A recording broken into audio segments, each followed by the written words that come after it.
Good morning, good afternoon, good evening, wherever you might be today in the world. Of course, here in Western Australia, it's actually morning, mid morning. In fact, I'm a bit weary, a bit sleep deprived, but I'm going to crack on with it anyway.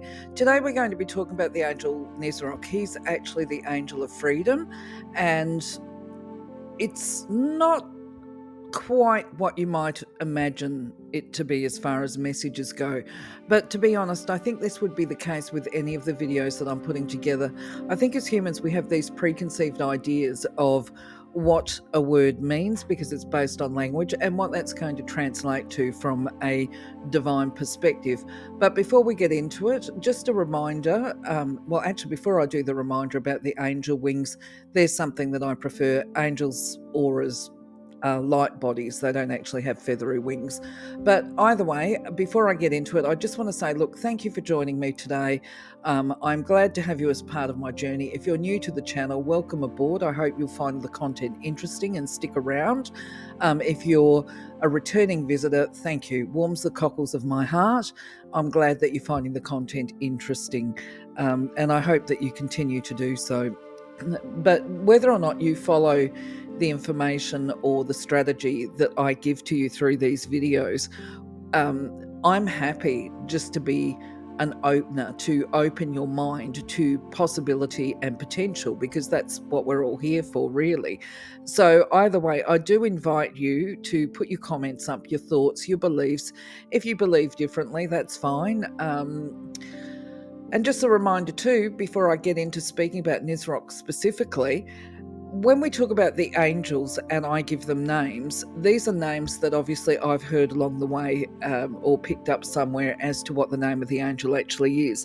But you could call, if you were trying to invoke or connect with the angels themselves, it's about the intention and the messages and what it is that you're hoping to achieve. So you don't have to use the name Nisroc is where I'm going. You can just call for the angel of freedom, or if you feel that there's another name that the angel of freedom is known by, use the name that you're comfortable with, because it's very important that you be comfortable with whatever it is that you do from an energetic perspective. So the first thing, I guess, to know about Nisroc is that he's actually described as the great eagle, or he is associated with a great eagle and the flight into the heavens that symbolizes freedom. I would actually say that when we talk about the symbolism of the eagle, we're actually talking about the bird's eye perspective as well, this business of being able to see the big picture. Now, if you put this into perspective, when the bird is flying above and looking down at the earth, okay, the eagle can see what is in front of a person, what's behind them, what's to the left and right. Sometimes they can actually see what's coming. Well, there's no sometimes about it. They can see what is coming into the path of whatever the person, object, animal is that they're looking at. They can see where that person's going to walk as well. So within that perspective, it's possible for them to actually see what might be underneath a person as well. So they can see all around. So there's this expansive vision, shall we say. So I don't think the eagle is just about protection. I think it's about full vision. Anyway, moving on. Physically, he is attributed to be able to protect us from harm during travel, and also to provide liberty, the freedom for us to use our voice and to express and say what it is we feel as part of our own autonomy and decision making, okay, especially when it comes to ourselves. We don't have the power or, in fact, the authority to speak for and make decisions for other people unless they have given us permission to do so. Anyway, moving on, that's my belief, okay? As we expand our soul and awareness of who and what we are, this freedom provides us with the ability to feel the unconditional love of the Creator, the eternal aspect of ourselves as well, the higher self aspect. He is one of the seraphim order of angels, and therefore he doesn't ever manifest as a female. So if you're aware of the other videos that have gone up, and if you've got the gifts of clairvoyance, you will know that when it comes to the other angels, they can actually manifest as feminine or masculine, unless it's the seraphim and cherubim, which we'll talk about on the next slide. But yeah, when it comes to Nisroc, he's always going to be a masculine type of energy. Even if you don't actually see him with your clairvoyance, you will feel a masculine protective type energy about them. And I actually think that's where that bird's eye perspective comes into, being able to see to be able to protect. So just a reminder too, depending on the development of your psychic gifts, shall we say, if you're fortunate enough or blessed enough to be able to see an angelic aura, as I say, they're usually light bodies, and the difference between them and the human aura is the human aura is more egg-shaped. I mean, sometimes you'll see these images where the human aura is a person sitting within a circle. It's actually not a circle, it's about the shape of a chicken egg, but whatever. The angelic auras, they tend to be more elongated because they're taller. Sorry about the lip smacking there. I'm swallowing and thinking at the same time and concentrating. But either way, they are light bodies that are elongated. So, yes, they're still oval, but they're more balanced and tall. They look taller. The type of angel that's manifesting for you is going to have a different height. I think probably, and this would be based on my understandings, that Nisroc's aura is probably, I don't know, about 8 foot tall. The archangels tend to be 11 or 12 foot tall as far as their auras go. They're a light body and they've got wings on them. Of course, I do put the feathers on because I actually just like it. That's quite simply the way it is. Now, I did touch upon the fact that with angels, they are genderless for the most part. Now, I was talking about the seraphim and the cherubim. The cherubim present obviously always as female. The seraphim present always as masculine. There's no ifs or buts about that. Angels don't need gender, remember, because they don't procreate. They are created as light bodies. From a very general perspective, the seraphim and the cherubim are both associated with very bright colours.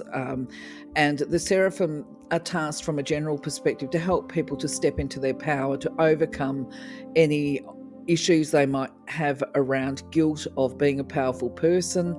And from the perspective of Nisroc, what we're looking at here is this release of feelings such as guilt for being powerful or for holding power. And I would take it a bit further and say to be able to use your power wisely. And so this is what he's going to give messages for today. This is what we'll be looking at throughout this video. So the first pearl of wisdom that Nisroc shares with us is an explanation of freedom, actually, where it is a state of knowing. It's the inner and core understanding of who you are, why you're here. There's this heightened self-awareness where we feel balanced, secure, we're safe, we feel loved, and we feel free from the shackles and limitations of guilt, fear, unworthiness, anger, and jealousy. So yes, it's about feeling protected and safe and being in that space where we can actually feel comfortable raising our vibration and solidifying the divine connection.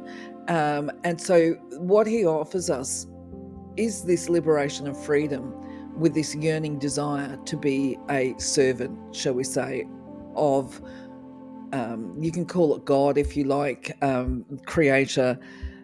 Some people say mother, father, goddess, or father god, mother goddess, whatever name you use to define the creator. This freedom leads to a series of emotions or knowledge or experiences that are absolutely life-changing. And so the first thing that we can talk about is that, if you were previously frightened of death, this is the first thing to give consideration to. A lot of people are frightened of dying because they don't know what's on the other side, okay? But once we develop this connection, we no longer are frightened of death. In fact, it seems like the place to go. It's a homecoming, but at the same time, so there's a double edge to this. It is this knowledge that death no longer holds, or it doesn't hold the same emotional attachment to us. We are psychologically ready to release our body at the divine time in the divine way. Now, there is a key to this, okay? So just in case, because we all go through challenges at different times, just in case you get to that point where you go, oh, this is all too hard, you know what I mean? Because we certainly get given some experiences in life that challenge us. The bottom line is, while death doesn't hold a fear for us anymore, and in fact, it becomes a desirable homecoming event, something to look forward to at the divine time, there is this combined double-edged thing where we might not fear death anymore, but we actually have this burning desire to stay alive for as long as we need to, as part of divine will as well, to fulfill our divine blueprint and our path, and to achieve what it is that we were set on the earth plane to achieve. And it's going to be different for all of us. So there is no desire when we're free. While there is no fear of death, there is no desire to shed our body earlier than the divine wills it. Okay, and we trust that our body will be released at the appropriate time. I actually have a scenario about this. I think I'm going to put a comment on this video in the description. I'm going to try and remember to put on there. Please remind me to speak about death, dying, and soul growth and soul expansion in one of the yarning videos, okay? And I'm just going to call it the snake skin as the prompt to remind me what it was that I wanted to tell you. So I'll put that into the description here. Anyway, we have this desire, while we're not frightened of passing or transcending, because death is actually, it's what we as humans, we think death is final, it's you get buried in the ground or you get cremated or whatever. But for death, it's a rebirth, okay? This is how, once you manifest your divine connection, it's a rebirth. But we know that we don't get born again until this appropriate time, once we've done what we need to do. So the process of this also, when we talk about this liberty that is provided to us by losing this fear of transition, is we start to take greater joy in life. There is a real desire to live, to complete the task, to fulfill our blueprint. And it goes beyond I want to. It's way beyond that. It's a burning desire. It is a yearning, driving life force. And it is one that is associated with an intensity of love for Creator, of Creator, and a sense of connection with humanity, and not just a willingness, I would say, to act as a servant of the Creator by helping and supporting other people. It's not just about being willing, it's about being prepared to, and actually doing and desiring to do this. And moving on to the next slide. So the other part of his wisdom is that he reminds us to be able to achieve this state of liberty, this freedom, and this yearning, burning desire, if you like. The emotions are a vital part of this, and he actually specifically points out the repressed and denied emotions. And so when I say emotions, these are feelings as well, how we feel within any situation. If we're repressing and denying them, they are acting as barriers. They form blockages in our nervous system. So this is why I've got the image of the brain up here. And this results in, when we talk about blockages, it impacts on our ability to feel not only joy and love from a divine connection aspect, but also to enjoy those healthy, loving, beautiful relationships around us, and to be able to connect with other people. And therefore, it becomes more than just a blockage where it's difficult for him to actually raise your vibration and to send in his light. It actually denies us this feeling of the eternal connection. So anyway, his powers, where I'm going with this is, his powers act in ways that help us to unlock these barriers, because this is really a prison of the mind. It's self-imposed, whether we acknowledge it or not. These are the thought processes that keep us locked. Okay, so it's not just about the feelings. We feel something, and then we assume or start thinking that because we felt something, it must be true, or that this is the only way. And then these thoughts of limitation come in, and they are the real barrier here. It's not just about the emotions. The emotions act as an obstacle because, obviously we've done a lot of videos on how feelings can be blocks. I might actually do another video there as well. When we talk about our really strong emotions, okay, especially if they're angry type ones and all the rest of it, if we haven't mastered emotional control and how to direct this anger into positive ways, we can then internalize it, and that becomes a really big barrier and block. So that's part of it. But we tend to, whether we think the thought first or whether we have the feeling first, is irrelevant. They go hand in hand. So we become imprisoned by our thinking. They feed each other. I probably should have said on the other slide as well, where we have that image of the brain and all these little neural pathways and that, then when we talk about the power of the mind creating a restrictive structure that's based on feelings and emotions, I guess the best example that I could have given is actually trauma type conditions. It's where somebody has had a feeling or an emotion or whatever. It's a big one. It's going to be a big one, okay? And then, of course, when you've got a condition like PTSD, of course, you get flashbacks. You continue to relive that pain and suffering instead of shifting the focus. So this requires some deep level healing. And in fact, if you've got PTSD, I would definitely recommend drawing upon the healing power of Nisroc for that as well, okay? So anyway, going back to the other wisdom that Nisroc gives us, and this is just part of raising our own self-awareness and getting some insight into our own destructive behaviours and how we lock ourselves into the numbing of emotions, shall we say, the denial and repression of emotions. They're going to expose themselves in self-destructive habits, such as smoking, overeating, failure to exercise, failure to set aside time for processing emotions, and those kind of behaviours. Now, all of these activities are going to work in ways to inhibit your body's capacity to feel their emotions, right? They will all act in ways that numb this emotional space. Other behaviours, such as the use of substances, say alcohol, drugs, whether they're prescribed or not, they're also numbing, or I guess the medicos and pharmacists would like to say that they're balancing or replacing chemicals in the body or whatever, which actually most of the time we would be able to get the body to kickstart and produce some of these chemicals to keep ourselves in a good state of health. Not everybody can. I mean, obviously, some people physiologically do need to have a prescription, and I would never discourage them from taking them or going against their doctor's advice.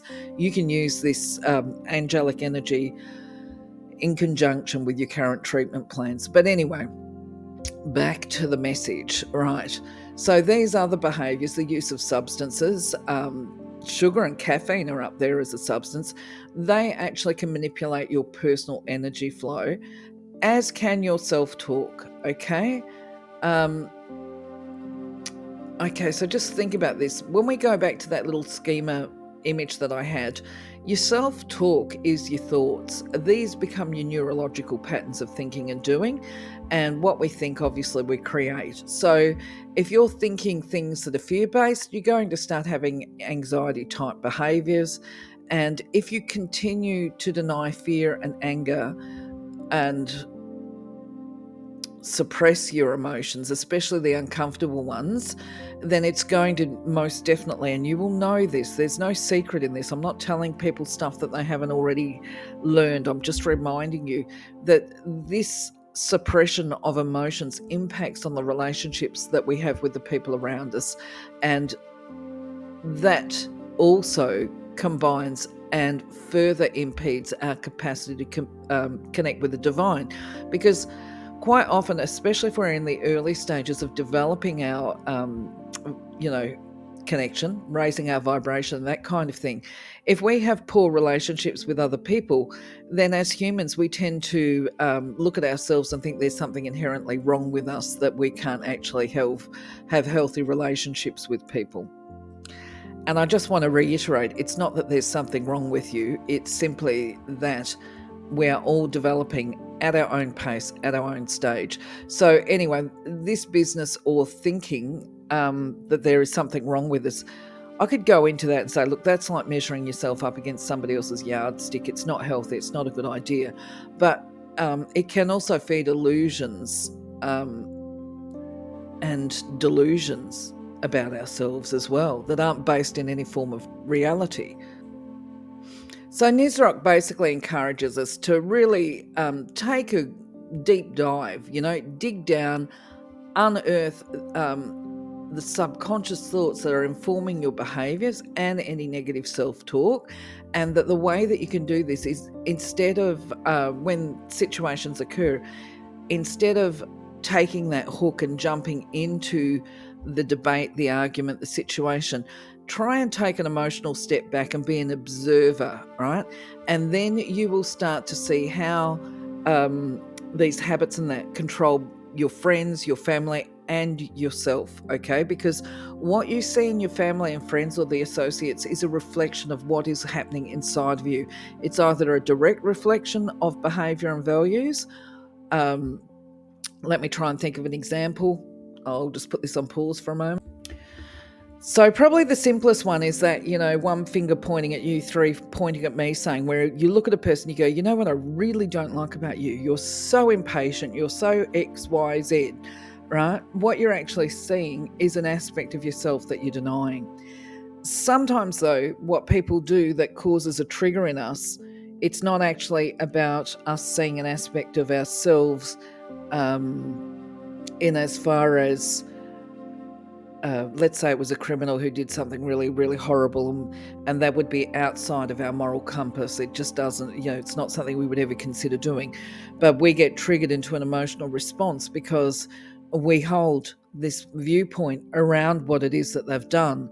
And so they do reflect back to us, at the very least, our values of what is important to us and judgment. Okay, so judgment of what is right and wrong.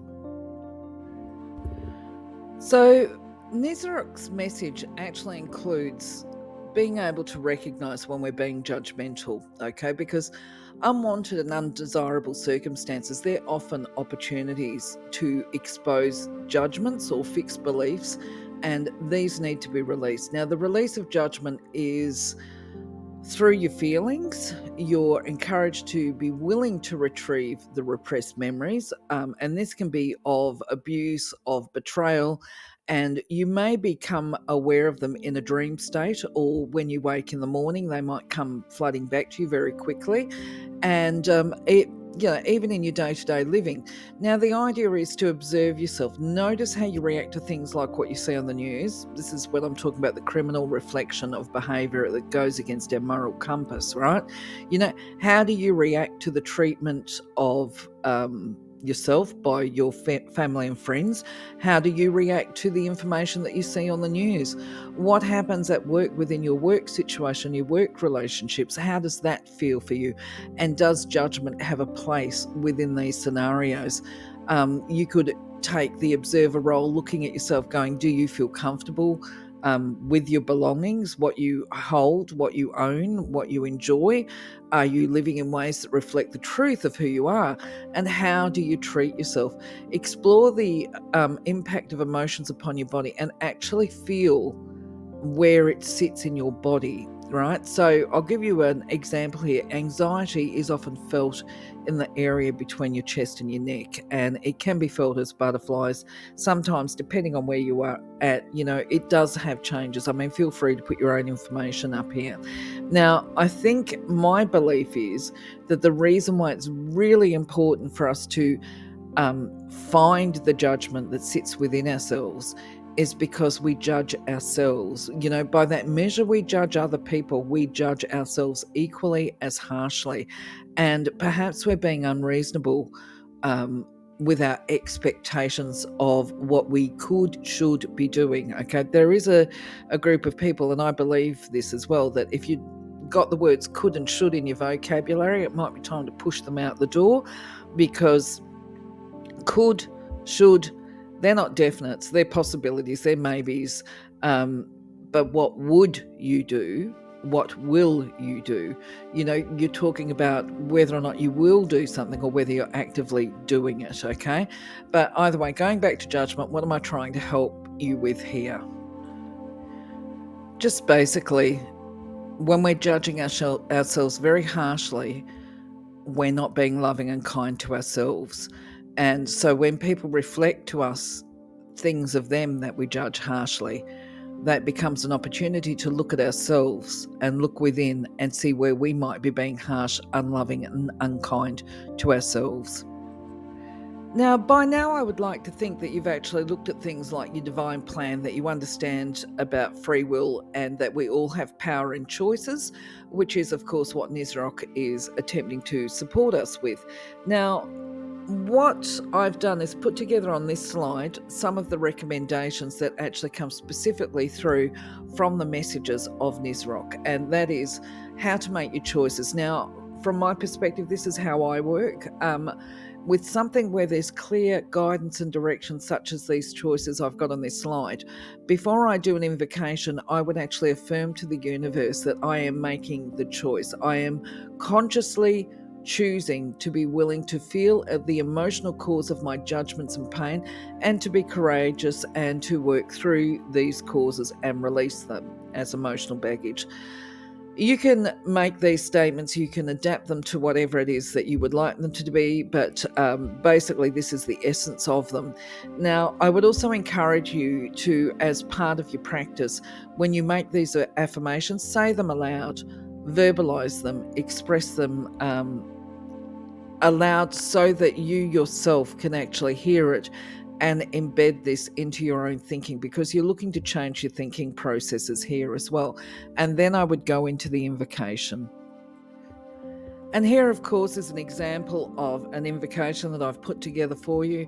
Just a reminder, you can develop and adjust this to fit your own comfort levels, but always I recommend, in fact, I feel I would be remiss in my duty of care to other people if I didn't encourage you to call upon the Creator by whatever name you call the Creator in the first instance, and then follow up with Nisroc, and then upon completion of the invocation, give some heartfelt and sincere thanks to the Creator and your divine support team, because as you ask, so you receive. Okay? Now, the beauty and the blessing of going through with these activities is, as you are willing to stop denying pain and to face your fears, face your pain, the Creator is then able to send through this transformational love, which heals broken hearts, broken bodies. Okay, when pain and judgment have been released, then the Creator can fill this space. You know, it's kind of like if the body was a glass of water, it's kind of like draining out some of the water that perhaps is a bit cloudy or not, certainly not pure, and then refilling that cup with the pure energy. Okay, so the Creator fills this space with love, creativity, peace, whatever the quality is that you're seeking and desiring, the Creator can bring through for you. So through your courage, you're going to feel a sense of elation, a sense of conquest. It's really quite phenomenal. And Nisroc will carry you, so they say, on his wings to truth.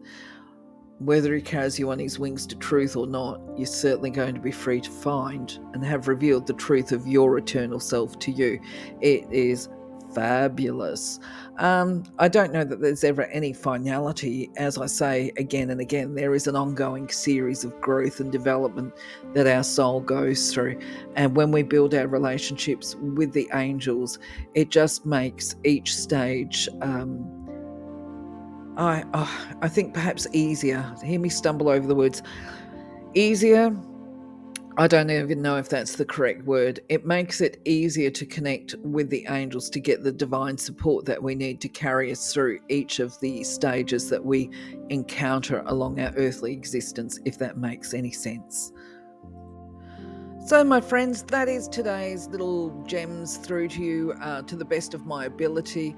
As usual, I welcome your thoughts, your feedback, your questions, your experiences. If you've got answers, if you've got other understandings, I invite you to share them. I'm going to love you, leave you, and crack on and get on to the next video. Just have a wonderful day. Take care. Have a wonderful week. Stay blessed. Enjoy your newfound freedom. Love you, leave you. Catch you next time. Bye-bye for now.